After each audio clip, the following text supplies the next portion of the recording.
Hi, I'm Catherine and I'm a naturopath, and today we're going to talk about bloating. So firstly we're going to look at what bloating is, and we're going to look at all of the things that can cause bloating and some things that you can do to improve it.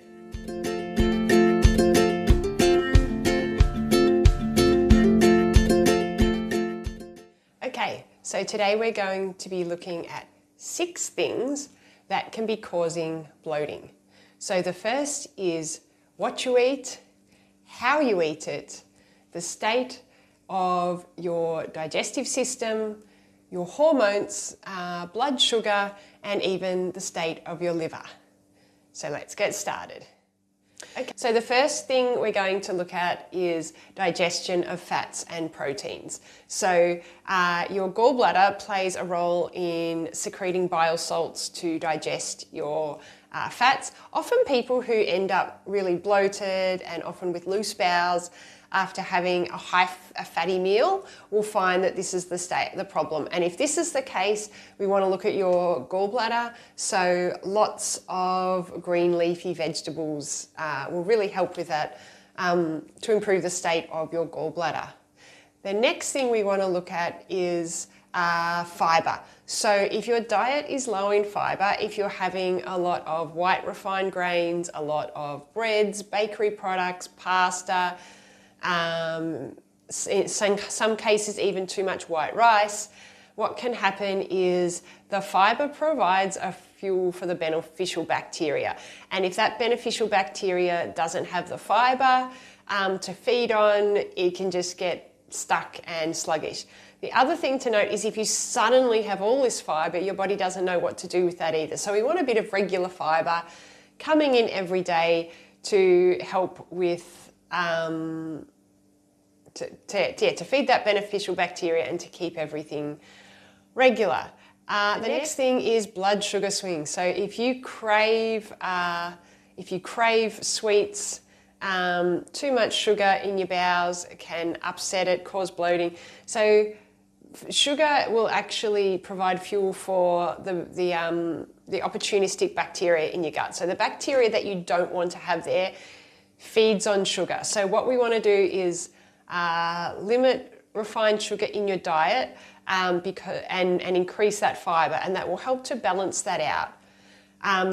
The next thing that we're going to look at is a gut microbiome balance, and that sort of comes into the same thing really. So if you don't have enough beneficial bacteria and you've got too much of the opportunistic bacteria, you can often have stinky flatulence, sometimes very stinky bowel motions, and of course the bloating with it. So what we want to do is try and have a diet that has that fibre, lots of variety of fruits, vegetables, whole grains, legumes, in order to feed that beneficial bacteria. And the other thing that you can do to help the beneficial bacteria is fermented food. So we want yogurt, sauerkraut, kimchi, kombucha, kefir, miso soup. There's lots of most traditional cultures will actually have fermented foods in their diet. So good for your gut, so good to settle things down. If I do find that I'm bloated and my gut is a bit unsettled, often what I would do is go for bitter foods. Bitter foods really important to stimulate that, stimulate your body to make those digestive enzymes to break it down.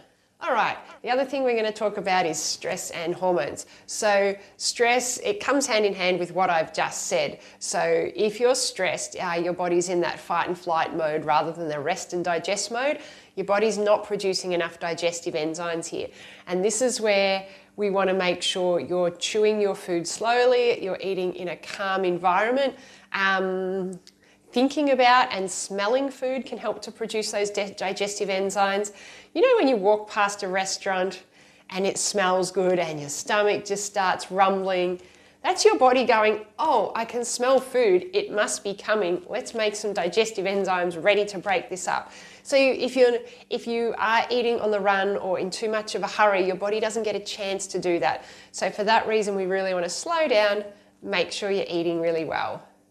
Hormones with females, often through your cycle in the month, you'll find that people can tend towards constipation just before they get their period, and there can be a tendency for looser bowels afterwards. If you're someone with, depending on how you go, like if you're someone who tends towards constipation, you'll probably find it harder before. If you're someone who tends towards looser bowels, it can be harder with your period. But that's just something to note, and you will often be bloated in the lead up to your period. Your body is low in the hormone progesterone, which is your calming one. So like with the previous point, if you can keep your body calm, really eat mindfully and slowly, that will actually help with the digestion at that time.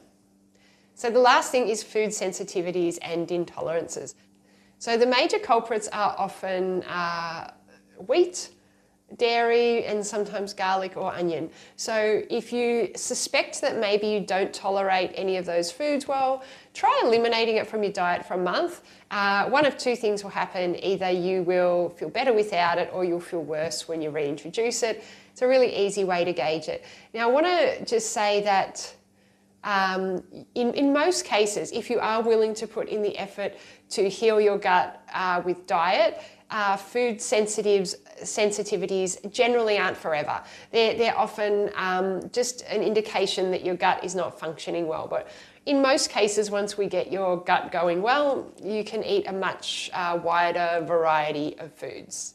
Okay, so if your digestion is getting bad and you're finding that you're bloated every day or bloated after every meal, a naturopath can really help to sort this out. If there is any big changes like blood or mucus in your stool, it might be worth getting that checked out by your doctor. Or if there's bowel things with severe fatigue or anything like that, get a healthcare practitioner, either a natural healthcare practitioner or a conventional one, can help sort that out too. So there's some things that you can do every day in order to reduce your bloating and improve your digestion. The first thing you want to do is drink plenty of water, especially if you err on the side of constipation. Your body needs water to move that bowel motion out. The next thing that you want to do is have plenty of fiber in your diet, not suddenly a lot, just every day, plenty of fruit, vegetables, whole grains, legumes. Just include them as part of your diet and your body will feel awesome. You want to eat mindfully and slowly in a calm environment. That's going to be really good to produce those digestive enzymes to break up any foods. Make sure your diet includes fats, proteins, and carbohydrates. That will help to regulate the blood sugar and stop those cravings, which can mean that you're eating a lot of sugar and things like that. Another thing that can really help to stimulate your digestion is to go for a gentle walk or other gentle exercise after meals. Particularly in the evening, if someone has a tendency to want to sit and eat junk food in the evening, often a short walk after dinner can really help to refresh the mind and get the body moving, and you will feel much better after this. If you do need help with your digestion, naturopaths can do awesome things to improve it and get rid of that bloating and have you feeling great again. Have a lovely day. Goodbye.